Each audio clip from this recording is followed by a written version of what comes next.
नमस्कार छात्रों, मैं डॉक्टर सुमन ढाका से आचार्य हिंदी राजकीय कन्या महाविद्यालय चोमू। जैसा कि आपको विदित है कि हम भक्तिकालीन साहित्य का अध्ययन कर रहे थे। इसी क्रम में संत काव्य धारा के जो प्रमुख कवि हैं उनका हम अध्ययन कर चुके थे। आज हम सूफी काव्य की प्रमुख विशेषताएं हैं उनका अध्ययन करते हैं। जो सबसे पहली विशेषता है उसकी ये है कि परंपरागत तथा काल्पनिक कथा स्रोत। इस कालखंड में लिखित प्रेमाख्यान में कथा स्रोत मुख्यतः परंपरागत व जनमानस पर बिंबित पौराणिक ऐतिहासिक कथाएं हैं, जिसका प्रयोग कल्पना के प्रचुर प्रयोग द्वारा हुआ है। अधिकांश कथाएं हिंदू राज परिवारों से संबंधित हैं। कुछ प्रेमाख्यानों में ऐतिहासिक चरित्रों को व घटनाओं को अपनाया गया है, लेकिन उसमें ऐतिहासिक तथ्यों की अधिकतर उपेक्षा ही हुई है। इस रूप में पद्मावत को देखा जा सकता है। परंपरागत कथाओं में हिंदू के साथ मुस्लिम परंपरागत कथाओं का भी प्रयोग किया गया है, जैसे यूसुफ जुलेखा, लैला मजनू आदि। कभी कभी हिंदी में प्रख्यात प्रेमाख्यान की कथा की पुनरावृत्ति भी हुई है, जैसे मधुमालती की कथा वस्तु को लेकर गुलशने इश्क किया गया। दूसरा जो महत्वपूर्ण विशेषता है दूसरी वह है अलौकिक या आदर्श प्रेम की व्यंजना। इन प्रेम गाथाओं में लौकिक प्रेम गाथाओं का चित्रण है, लेकिन मात्र प्रेम कथा कहना इनका उद्देश्य नहीं है। कुछ विद्वानों ने इन्हें मात्र लौकिक प्रेम गाथाएं माना है और कुछ विद्वानों ने इनका उद्देश्य सूफी मत का मात्र प्रचार प्रसार माना है। हमारी नज़र में ये दोनों धारणाएं अतिवादी हैं। दोनों धारणा प्रस्तुत करने वाले विद्वान किसी न किसी पूर्व धारणा से ग्रसित हैं।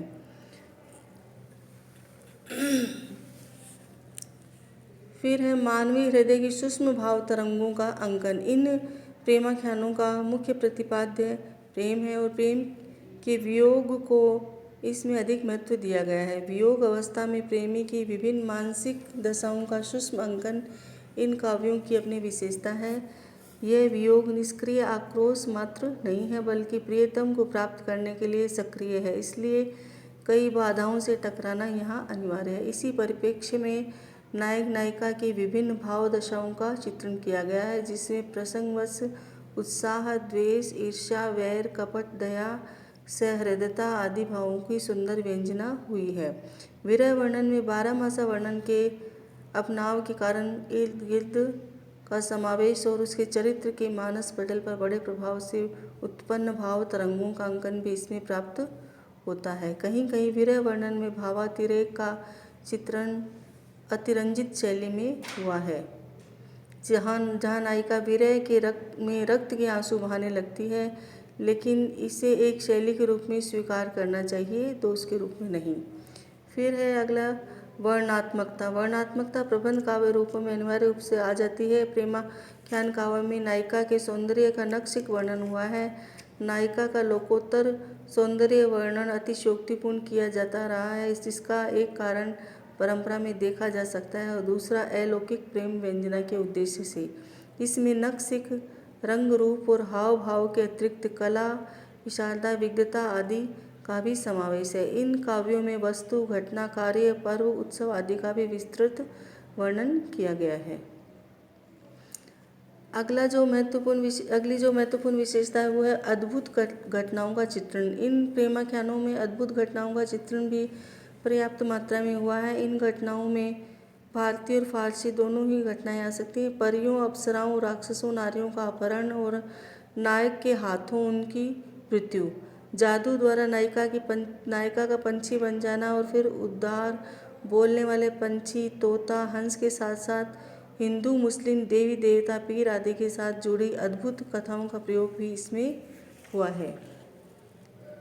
अगला जो महत्वपूर्ण बिंदु है वो है सांस्कृतिक समन्वय का काव्य। प्रेमाख्यान हिंदू मुस्लिम सांस्कृतिक समन्वय का काव्य है, चाहे वह कृति हिंदी में लिखी हो या हिंदू कवि ने लिखी हो या मुस्लिम कवि ने।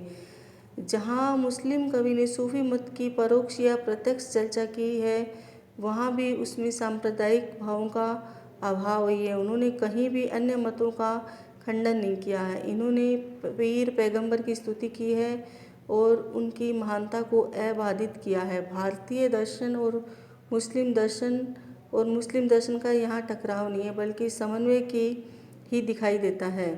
इतना ही नहीं, तत्कालीन सभी धार्मिक मतों का सहज प्रभाव इन कृतियों में ग्रहण किया गया है। और सूफियों के सिद्धांत और धर्म भावना में भारतीय हिंदू धर्म और परिष्कृत इस्लाम धर्म का एक ऐसा समन्वित रूप हमें दिखाई देता है जो दोनों धर्मों के अनुयायियों को मान्य है। अगला जो महत्वपूर्ण विषय है वो है भारतीय और फारसी शिल्प चित्रण मिश्रण।